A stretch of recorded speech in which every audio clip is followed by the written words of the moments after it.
Hi, let's talk about animal form and function. This chapter is really an introduction to the next 9 chapters that we're going to talk about, all of Module 3 and 4 and all of the systems in animal bodies. So anatomy is all of the structures, what actual physical structures are present in an animal body. And then the physiology is how those structures actually work. Do they remove nitrogenous waste? Are they part of the digestive system? That's the physiology part of that. So for all of these animals, we just learned that all the animal phyla have been around, we think, since at least the Cambrian explosion, many of them since the Ediacaran period. So that's at least 500 to 600 million years. So all of these animal phyla have been evolving along their own pathway, adapting to their particular environment. Natural selection means those individuals that are better able to survive and reproduce are going to pass on their traits to the next generation. So all of these forms that we're looking at have all been selected for by natural selection. And now that we know the animal phyla, every time there's a picture on one of the slides for the rest of the next 2 modules here that we're going to be talking about animal systems, right away you should be thinking, what phylum is that in? Do I know a subgroup within that phylum? What clade does that belong to? So here's a little ant. So you should right away be thinking arthropod, pancrustacea, insect.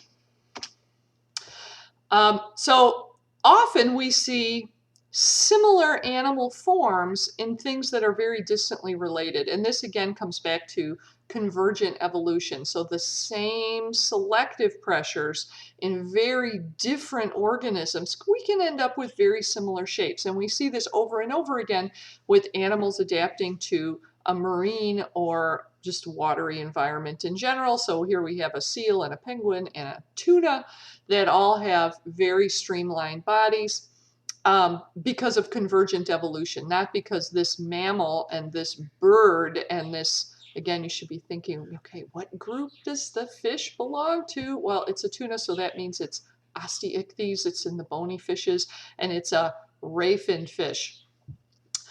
Convergent evolution can give us very similar structures and forms from very distantly related organisms, because natural selection is very powerful at selecting for traits that are adaptive in the same kind of environment. So one of the problems that all animal bodies have is because they're not a single cell, they still have to exchange nutrients and gases with their surroundings.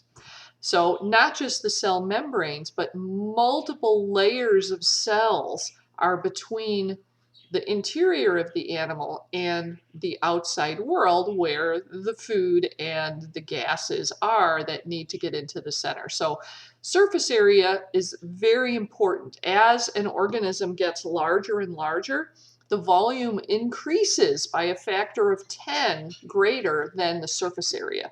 So surface area to volume ratio becomes an issue. That's why cells are small. And when we have cells that are large, like paramecium or amoeba, they tend not to be round because they need to increase their surface area by being long and skinny, like a paramecium is, in order to increase that exchange.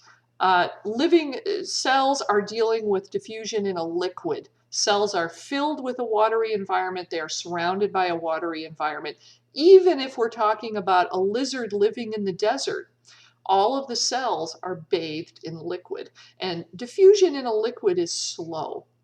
So diffusion is going to occur at a very slow rate through that body. So if we have a big body, we need to have a way to bring the outside to those cells. So for a single cell like this amoeba here, it has an easy time exchanging over its surface area, even though it's quite a large cell. Amoeba tend to be 150 to 200 micrometers in size. That's pretty big for a cell. That's larger than a human cell. But they have no trouble with exchange because they have a large surface area. In a multicellular organism, every single cell is still a living cell. Every single cell still needs to get its waste gotten rid of, it needs to get nutrients, and it needs to get oxygen and get rid of carbon dioxide and nitrogenous waste by diffusion, even though it might be 50 or 100 cell diameters away from the outside surface. And the outside surface might not even be water, it might be in gas. So this creates a problem, and many of the organ systems that we're going to talk about in the subsequent chapters only evolved to get around this problem of diffusion in a multicellular organism. So the first animals were just sac-like bodies that were only a few cell layers thick. And right away, again, here's think already, what phylum does this belong to? What clade within that phylum did we learn about that this little, this is a hydra. Where does it belong within the animal kingdom?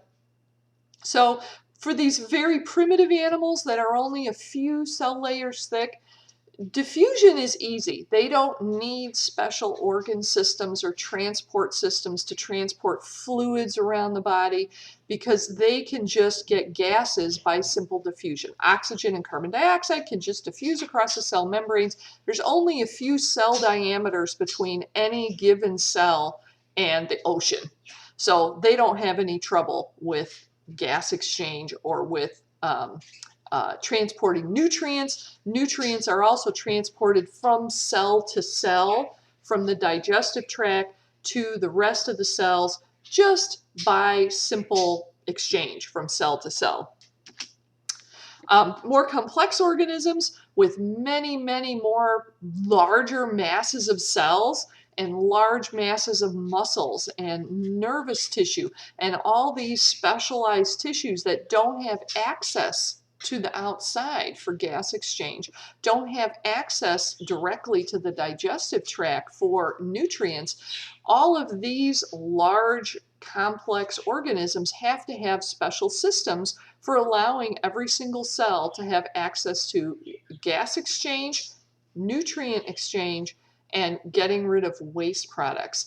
And we'll be talking about all these organ systems one at a time in the next few chapters here. What group does this fish belong to? If you said osteichthyes, ray-finned fish, you're correct. So within animals, every cell in an animal body, every living cell, is bathed in a watery environment. And we call that watery environment the interstitial fluid. Interstitial fluid just means the watery environment in between cells, in between tissues. It allows diffusion to occur. It's not a barrier of any kind. And the fact that large, complex animals involved circulatory systems, evolved gills to increase surface area, at least in one part of the body, to allow gas exchange to occur, organs for getting rid of nitrogenous waste evolved. A gut evolved in order to bring the food inside for diffusion into either the rest of the body or into the circulatory system. All of these systems, these organ systems, are what allowed animals to grow larger and more complex than, say, a sponge or a jellyfish, and allowed them to eventually move on to land. So in the next few chapters, each chapter is going to focus on an organ system in the body or a particular way of communication, cells communicating within the body. So let's first talk about tissues. So animal bodies are made up of 4 different kinds of tissues, and organs are made up of 1 or more tissue. Now, that's one of the things to keep in mind as we go through the chapters. Which organ systems have just one tissue type? Most of the organ systems have 3 or even all 4 different tissue types within that particular organ system. So this chart is one of the things in the book, this slide and the next slide, and we're going to go through these over the next, up through chapter 50, really. Where's my pointer here? So I'm not going to go through these in detail right at this moment, but next we're going to go to the digestive system, and then the circulation and the respiratory system, then the immune system, excretory system, which mostly means getting rid of nitrogenous waste, and pH balance as well, hormones and the endocrine system, reproductive system, nervous system, the skin, which is part of the integumentary system, hair, etc., is in the last one, along with skeleton, muscles. We're gonna cover all of that. So here's those same systems, but now what their functions are, and we'll go through these one at a time. So go through this a little bit. I mean, most of this is going to be review. I mean, probably all of you have at least have a cursory understanding of the digestive system and the circulatory system, and that'll be enough for this chapter. We'll worry about the details when we get to the specific chapter on that particular system. So 4 main tissue types, and tissues are a group of similar cells that perform a particular function. Remember that the only animals that don't have tissues are the sponges. Everything else has tissues. It's because the sponges have specialized cells, but they're not grouped together into tissues. The different cell types in a sea sponge are kind of just dispersed throughout the body, but everything else has organized tissues. So we'll talk about each of these: epithelial tissue, connective tissue, muscle tissue, and nervous tissue. And all the tissues in animal bodies fall into one of these 4 categories. Epithelial tissues. Epithelia are a barrier. The epithelial layers in our body, including our skin, the lining of the digestive system, they're covering all of our organs. They're found in the excretory system, in the kidneys. They line the reproductive organs. Epithelial tissues are a barrier. They're a barrier between the outside of the body and the inside. The inside of your digestive system is actually still outside the body. There's a continuous epithelial layer on the outside of your body, and it continues down through the entire digestive tract. So things that are in your intestines, in your stomach, they're actually still outside of your body because they are outside of this continuous epithelial layer that is continuous with your skin on the outside of your body. So here's some of the terms for epithelial layers, and you already are familiar with some of these from looking at the microscope slides in lab. So whether they have multiple layers or not, if it's simple, that means it's just a single layer. If it's stratified, that means it has multiple layers. If it's pseudo-stratified, that means it's really a single layer, but it's tall and the nuclei are at different positions, so it sort of looks like it might be stratified, but it's actually not. It's actually a single layer. Cell shape: squamous means flat, columnar means tall like a column, and cuboidal means square. So those are pretty easy to tell the difference between those under the microscope.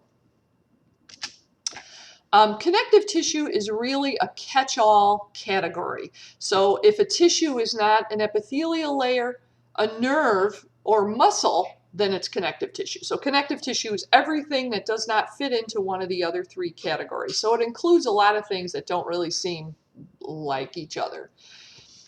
So connective tissue is in between the other layers.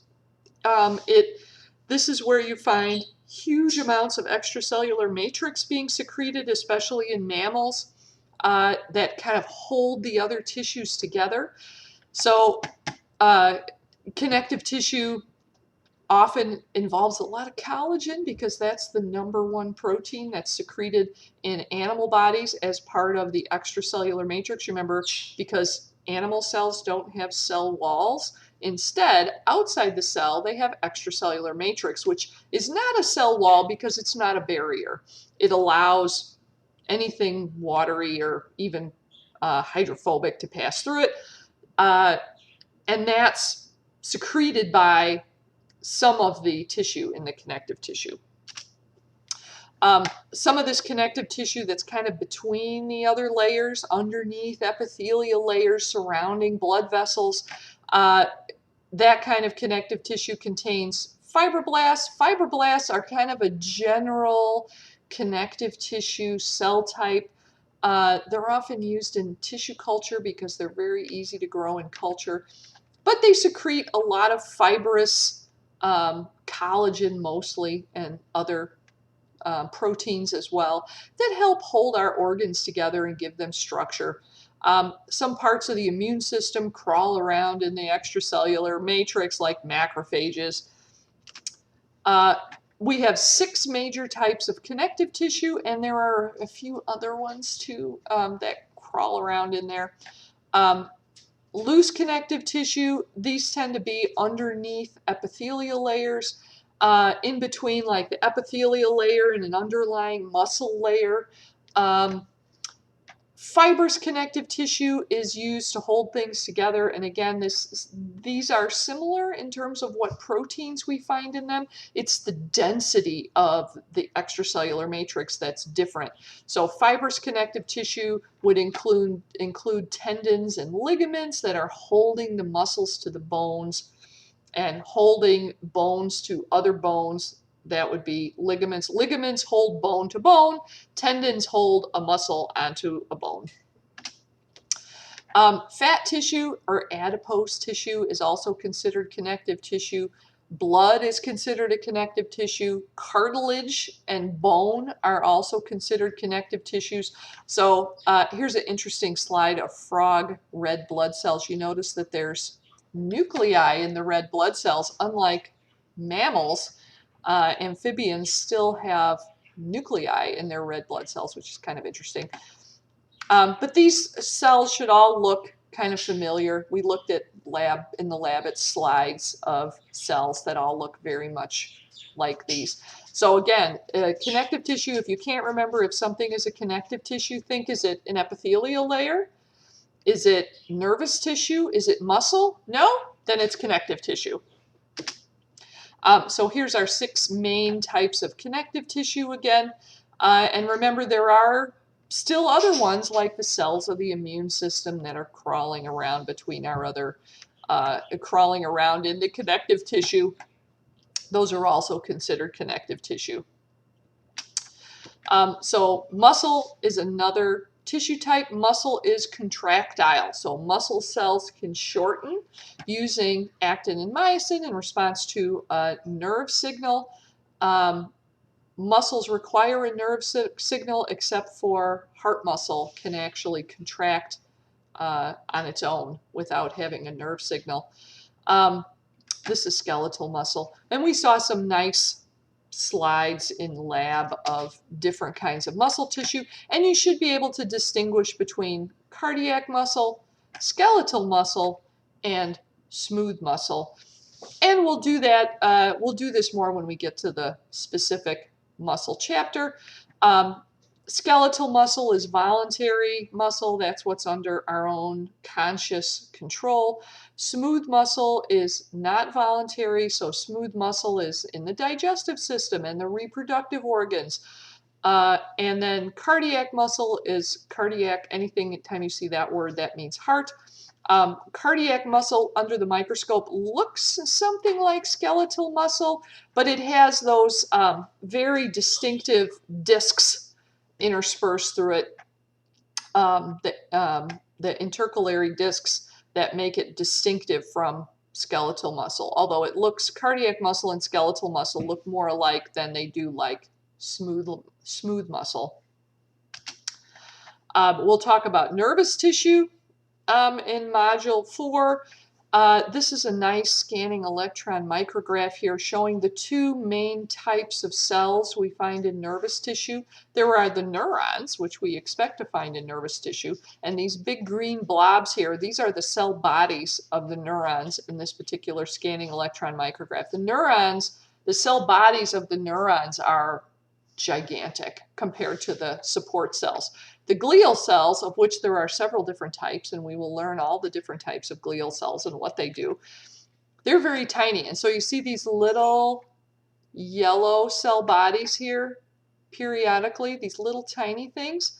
Those are the glial cells. Here's a few more down here, these little round cell bodies. Those are the glial cells. So the glial cells are the support cells without which the neurons could not function, as we will learn. The neurons make a big mess and don't clean up after themselves. The glial cells clean up all the metabolic debris that are released by the neurons doing their job that they cannot get rid of. So we will also talk about the endocrine system. So the nervous system and the endocrine system both function in an animal body to allow communication between different parts of the body. The endocrine system releases molecules usually into the bloodstream, but sometimes to nearby cells. And we'll learn about that when we get to that chapter. Hormones can be either peptides, which remember that means that they are made of amino acids, like insulin is a peptide, for example. Human growth hormone is a peptide. Or they're steroids. So we have all the steroid hormones. We have estrogen, testosterone, progesterone, and then we have the stress hormones, cortisol, corticosterone. Those are all based on the cholesterol molecule. Those are steroids. So, and it's recently discovered that plants actually have steroid hormones as well that are different from our steroid hormones, but they have them. It was not known that they had those until quite recently. But we're doing animals now, so forget the plants. Okay, so we're going to talk about both of those, about hormone control of the body, and it's signaling from one part of the body to another part of the body to do something, to take action. And the nervous system is the same way. The nervous system is a signal from one part of the animal body to another part of the animal body to do something, take action, do something, release a hormone, contract a muscle, something. And nerves have a single signal. So we have a lot of different nerves to convey various kinds of information. We have sensory information. We'll talk about all the different kinds of sensory neurons. We have sensory neurons in our ears. We have our photoreceptor cells in our retina. We have many different kinds of sensory cells, but they pretty much only have one signal. It's on, yes, off, no. That's it. They only have one kind of signal. So the signal depends on what the information that goes to your brain depends on which nerve the message is coming from. So nerves can't give different kinds of messages. Each individual nerve only has one message. Each neuron only gives a single signal. So here is a little comparison of the two here. So hormones generally, a cell in one part of the body is secreting either peptides or steroid hormones that are going to go into the blood vessel. Usually, sometimes the signal is intended for something closer by. And that signal is received by distant parts of the body, and there's some action that occurs because of that. It could be a change in gene transcription. It could be a change in another response to the body, and it could be secretion of another hormone that is going to go to other organs in the body. The nervous system, we have a hard connection from one cell to another cell, and it's not going to the whole body, and it only gives a single signal. So there's only one kind of action potential that's going to go along a nerve. One individual nerve doesn't give multiple different kinds of informative signals. It's just one. It's like on, or not on. But we're going to learn more about the nervous system in a few chapters from now. Okay, so that's the end of the first part. And so now in the second video for this, we'll talk a little bit about temperature regulation, maintaining homeostasis in animal bodies, as another part of the introduction to the rest of these organ systems.